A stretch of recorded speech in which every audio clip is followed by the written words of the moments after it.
నమస్కారం అందరికీ. నా నా పేరు సిద్ధంకి అంజయ్య. నాది పాపరు ముత్యంపేట మండల్ మల్యాల కొండాటు డిస్టిక్ జగిత్యాల.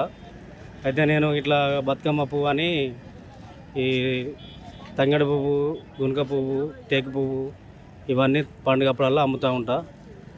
అయితే మాకు ఒకరోజు 2-3 రోజుల ముందు నుండే మేము ప్లాన్ వేసుకొని ఇట్లా అమ్మడానికి 2-3 రోజుల నుండి ప్లాన్ వేసుకొని ఇట్లా జంగల్ పొండ పోయి తీసుకొస్తాం.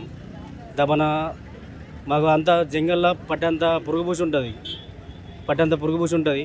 ఈ మోకాలు ఎత్తు, నడుము ఎత్తు అదేంటిది గడ్డి ఉంటుంది.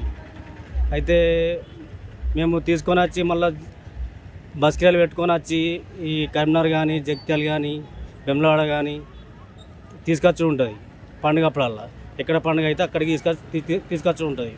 అయితే ఇక్కడికి వచ్చే వరకు మేము తీసుకొని వచ్చే వరకు బస్కిరాలు పెట్టుకొని తీసుకొని వచ్చే వరకు ఏం జరుగుతుందంటే ఇక్కడ 10 రూపాయలకు ఒకటి కట్ట, 5 రూపాయలకు ఒక కట్ట అడుగుతారు. దానికి మేము ఏం సమాధానం చెప్పాలని మాకు మైండ్ ఖరాబ్ అవుతుంది. అయితే వాళ్ళు ఏం చేస్తారంటే ఇప్పుడు సీరియళ్ళకేమో 10,000 కానీ, 5,000 కానీ, 2,000 కానీ పెడతారు. ఇక్కడికి వచ్చే వరకు మరి వీళ్ళు ఎట్లా చేస్తారని ఆలోచించరు. 5 రూపాయలకు, 2 రూపాయలకు, 10 రూపాయలకు, 20 రూపాయలకు ఇట్లా ఇస్తే మా పరిస్థితి ఏం కావాలి, మా భార్య పిల్లలు ఏం కావాలి? మేము ఈ పని చేసుకుంటేనే ఏదో పని చేసుకుంటేనే 4 పైసలు దొరుకుతాయి, పండుగ వెళ్తుంది అని మేము వస్తాం. 4 రోజులు ప్లాన్ వేసుకొని ఎంత పని ఉండగా ఇచ్చిపెట్టుకొని ఈ వ్యాపారం చేస్తాం మేము. అయినా కానీ వీళ్ళు 5 రూపాయలకు, 10 రూపాయలకు అడిగితే ఇక మా పరిస్థితి ఏంటిది? వాళ్ళు ఖర్చు బాగానే పెడతారు కదా, మరి ఆ పండుగలకు ఖర్చు పెడతారు. వాళ్ళకు ఏదంటే అది గాజులకు కానీ ఏదో ఒకటి. మళ్ళీ మహిళలు నన్ను ఇట్టుకోకూర్రి, అందరికీ మన వాళ్ళని చెప్తున్నా కానీ ఇట్లున్న పరిస్థితి. ఓకే, నమస్కారం సార్. మాది లక్ష్మీపురం సమ్మయ్యని. మేము ఇది బాగా దూరం పోతాం. మేము అక్కడ కష్టపడి తెంపుకొస్తాం. అది గంటల కొద్దీ అది మాకు తెంపుకొచ్చినా కూడా మబ్బుల 4-5కి పోతాం. ఇది మళ్ళీ 1-2 అవుతుంది వచ్చే వరకు మేము అమ్ముతాం. ఇక్కడ జనాలు కూడా తెచ్చినా కూడా 2 రూపాయలు, 5 రూపాయలు అడుగుతారు. అట్లా అడగకూడదు. మేము కూడా రైతులమే. 10 పెట్టి కొనుక్కోవాలి. మేము కష్టపడ్డాం. ఇది మేము రైతులు, మేము కష్టపడి తెచ్చినాం ఇది అని కోరుతున్నాము. ఈరోజు 50 రూపాయల కిలో చొప్పున మేము మంగళపల్లి అనే గ్రామం నుండి బంతిపువ్వు తెచ్చాము. ఈరోజు పొద్దున్న నుండి సాయంత్రం దాకా ఉన్నా కూడా మేము తెచ్చిన రేటు కూడా పలకలేదు. ఇక్కడ పొద్దున నుంచి ఆకలికి అమటించుకుంటా ఇక్కడనే ఉన్నాం. పిల్లల్ని ఇచ్చిపెట్టి ఇంటికాడ అందరిని ఇచ్చిపెట్టి వచ్చినాం. అయినా మా కూలి గిట్టుబాటు కాలే. ఇక రూపాయి ఆటన పోగు చేద్దాం అనుకుంటున్నాం కానీ కూలీ గిట్టకుండా, పని లేక ఏం లేక ఈ పని చేద్దాం అనుకున్నా కూడా ఇక్కడ కూడా ఏం మాకు లాభం లేకుండా అయిపోయింది. మంది ఉన్నారు సార్, మంది ఉన్నారు కానీ మేము 50 రూపాయలు చెప్తే తెచ్చిన రేటు చెప్పినా కూడా 30 రూపాయలకి ఇవ్వరా, 25 రూపాయలకి ఇవ్వండి అని అడుగుతారు సార్. ఏం చేస్తాం దానికి? ఏదో అని ఆ 30 రూపాయల గుడి ఇచ్చేసినాం. మేము ఇవాళ ఒక 4,000 పువ్వు తెచ్చినాం. 4,000 రూపాయల పువ్వు తెస్తే 2,000 కూడా రాలేదు సార్ మాకు. అట్లున్నది. ఈరోజు ఏం వేస్ట్. పోయిన సంవత్సరం మంచిగానే అమ్మినాం కానీ ఈ సంవత్సరం ఏం లేదు సార్. చెప్పడేమున్నది, చేసడానికి ఉపాధి లేదు. మాది ముప్పు గ్రామం సార్. ఇక ఇప్పుడు ఈ పువ్వు అమ్మినా కూడా మాకు గిట్టుబాటు లేదు. మా ఇంట్లోకి వెళ్ళే ఖర్చులు పెట్టుకుంటున్నాం. ఏది చేసినా కూడా వేస్టే సార్. ఆటో కిరాయి, బస్ కిరాయిలు అన్ని ఇంట్లోకి వెళ్ళి పెట్టుకుని ఉండే సార్. ఏమున్నా సార్? రేవంత్ రెడ్డి మేము చచ్చినాము. 50 రూపాయల కిలో పువ్వు తీసుకొస్తే మాకు 30 రూపాయలు కూడా పెడతలేరు. ఎందుకు ఇట్లా చేస్తుర్రు? మాకు పడతలు కూడా వాడలేను. మస్తు జనం వస్తుర్రు. గిరాకీ కూడా కాలే. ఇవాళ ఉత్తగా 20 రూపాయల కిలో పోసిన నేనేం లాభం ఉంది ఇంట్లో? ఏదో బతుకుదామని తీసుకొస్తే రూపాయి కూడా రాకపోయాం. మాకు ఎట్లా బతకాలి? గరీబ్ వాళ్ళం మేము. 1 రూపాయి కూడా లేకపోయా. పిల్లల గాలను చేసుకుందామంటే పని లేకపోయే. ఏం చేసి బతకాలి మేము? ఉన్నోళ్ళకే ఇస్తావు, లేనోళ్ళకి రూపాయి ఇవ్వకపోతుంది. చెప్పాలైపోయింది కదా, ఇంకేం చెప్పాలి? ఇక గింతే మా బాధ. ఇక పువ్వు పొద్దుగాల ఎత్తుకుంటా పోసే వరకు నల్లగా, ఇంకా నల్లగా ఉందని ఆడబెట్టిపోయారు. ఇప్పుడు 5,000 పువ్వు తీసుకొచ్చిన నేను, కనీసం 2,000 అన్న రాకపోయే. ఏం చేయాలి నేను?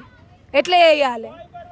ఏం చేసుడు? ఎట్లా చేసుడు? పిల్లలకు బట్టలు కొనుక్కుందామంటే కూడా పైసలు లేకపోయి ఇప్పుడు ఈ పండుగలకు ఏం చేసుడు? తెల్లారితే ఖరాబ్ అవుతుంది. అందుకే 20 రూపాయల కిలో పోసిన. ఏం చేయాలి? 20 రూపాయల కిలో వస్తే కూడా 1000 రూపాయలు పువ్వు రాకపోయి మళ్ళీ ఇక్కడ టికెట్ల వాళ్ళు మళ్ళీ 100 రూపాయలు ఇచ్చేదాకా ఇక్కడ పోయిర్రి ఇక్కడ పోసుకున్నందుకు ఆ మున్సిపాలిటీ వాళ్ళకు లేకపోతే పువ్వు సంచి లోపల పెట్టుకొని ఉరకబట్టి బండి మీద ఏం చేయాలి ఇక చేసేం లాభం చేయకేం లాభం మేము మా ఊరు డామ్లో ఇంత పని లేకపోయా పాట లేకపోయా మాకు ఆ చీరలు ఇస్తాడు ఇక కట్టుకుందాం తీ మనం ఇక అయిపోయి ఇస్తాడు ఇక ఇవరకనే వచ్చి రేషన్ కార్డుల మీద పంపే ఇప్పుడు చీరలు లేకపోయా ఏం లేకపోయా ఇంకెన్నడు ఇస్తారు రేపే పండుగనే ఎన్నడు కట్టుకుంటాం మేము ఇక ఇక అన్ని ఇస్తాడు అన్ని కట్టుకుంటాం పోయిన సంవత్సరం చీరలు వచ్చినాయి ఈ సంవత్సరం ఏవి ఇయ్యలే కేసీఆర్ ఇయ్యలే ఎవరు ఇయ్యలే మాకు యోయో టీవీ ప్రచారానికి సుస్వాగతం. మేము చేస్తున్నటువంటి ఈ బిజినెస్ ఏంటంటే ఈ వ్యాపారం చేసేది 10 రూపాయల లాభం మీద మేము అమ్ముకుంటాం. ఈ రైతులు వచ్చేసి సేమ్ అదే రేట్ కంటే తక్కువ అమ్మిన తర్వాత మేము అక్కడ నుంచి తీసుకొచ్చి ఇంత పెట్టుబడి పెట్టి తీసుకొచ్చి ఇక్కడ అమ్మితే మాకు వచ్చే నష్టమే కానీ లాభం ఏమి లేదు దీనిలో. మేము తెచ్చిన దానికంటే వీళ్ళు తక్కువ అమ్మిన తర్వాత మేము బిజినెస్ ఏంటిలా చేసుకుంటాం ఇంత పెట్టుబడి పెట్టి. ఎందుకంటే రైతులకు వాళ్ళ విమర్శించేది కాదు, వాళ్ళు ఈ మీడియేటర్స్కి దళాలకు ఎవరికైతే తెచ్చుకుంటారో ఆ రేటు పడిపోకుండా వాళ్ళు అమ్ముకోవచ్చు. వాళ్ళకు 10 రూపాయలు లాభం వస్తే మాకు 10 రూపాయలు లాభం వస్తాయి. దానికంటే తక్కువ అమ్మేసరికి మేము మధ్యలో పెట్టుబడులు పెట్టి మేము లాస్ అవుతున్నాం దీన్ని. అంతే. మాది అనంతపల్లి మాది. మేము ఇక్కడ మాకు భూమి లేదు తాగలేదు, పువ్వులు కొనుక్కొని అమ్ముకుంటే 2000 మీద పడ్డాయి. ధర లేదు, కొనుడు 70 రూపాయలు కొన్నాం, అమ్ముడు 40 రూపాయలు. మాకు కడుపుకు దాలక అమ్ముకుంటే మీద పడ్డాయి. నాకు రెక్కలు సాతగాక ముసలావని కోసుకుంటే మీద పడ్డాయి. కూరగాయలు కూడా ఏం మిగులుతలేవు, కూరగాయలు అమ్ముకుంటే అవి కూడా లాస్ అవుతున్నాయి. మావి కోంటోళ్ళు 10 రూపాయలు అడుగుతారు, 5 రూపాయలు అడుగుతుంది. మేము కొనుండి ఇంకా 60 పడుతుంది, 60 పడితే 30 అడుగుతారు, 40 అడుగుతారు. అట్లున్నాయి మా పరిస్థితులు. ఏం చేయాలంటే భూమి లేదు, జాగలేదు, అమ్ముకుందామంటే మిగులుతలేవు, మీద పడుతున్నాయి.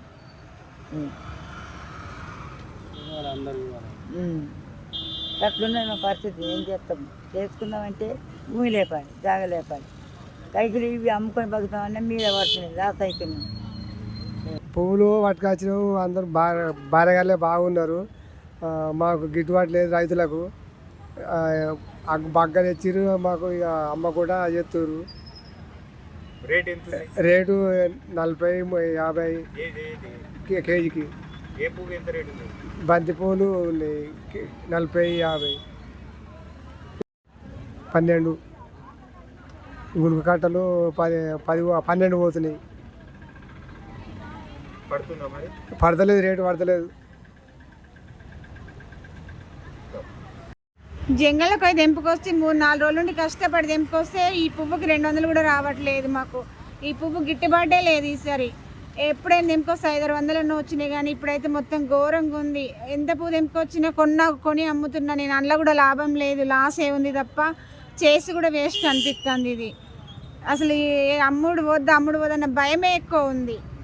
అమ్ముతేనన్నా 100-200 వస్తాయేమో అని చూస్తే ఆ లాభం కూడా వచ్చినట్టు కనబడతలేదు. మంది అయితే ఫుల్ వస్తుంది, రేట్ అయితే లేదు మొత్తానికైతే.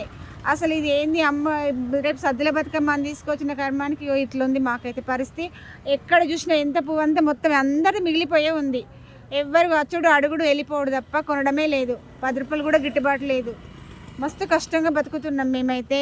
దేనికి ఎంత ఇది చేసినా కూడా మేము బతకలేకపోతున్నాం. ఏ బేరం చేసినా, కూరగాయలు అమ్మినా లాసే, ఏది అమ్మినా లాసే వస్తుంది. బేరగాళ్ళకు మటుకు మస్తు లాభం ఉంది, రైతులకు లాభం ఉంది, అమ్మే వాళ్ళకే లాభం లేదు కొనుక్కొని అమ్ముకునే వాళ్ళకన్నా. ఇది అసలు ఎంతవరకు ఇదేదో అర్థం కావట్లేదు. పువ్వు అమ్మతే మారు పేరక్కళ్ళు వచ్చి మాకి అని అగ్గో సగ్గో తీసుకొని వాళ్ళు బతుకుతురు. మేము ఇంత కష్టపడి తెస్తే పువ్వు మాకేం లాభం ఉంది? ఈడ మళ్ళీ జాగ లేదు, ఈ జాగకు షిట్టి అంటుండు. ఆ షిట్టి కట్టకపోతే పువ్వు ఎత్తుకొని పొమ్మంటుండు ఎమ్లవాడు. ఎమ్లవాడకు మళ్ళీ ఒకసారి పువ్వు అమ్మత్తారా? ఏ ఊరోళ్ళు అన్నారు.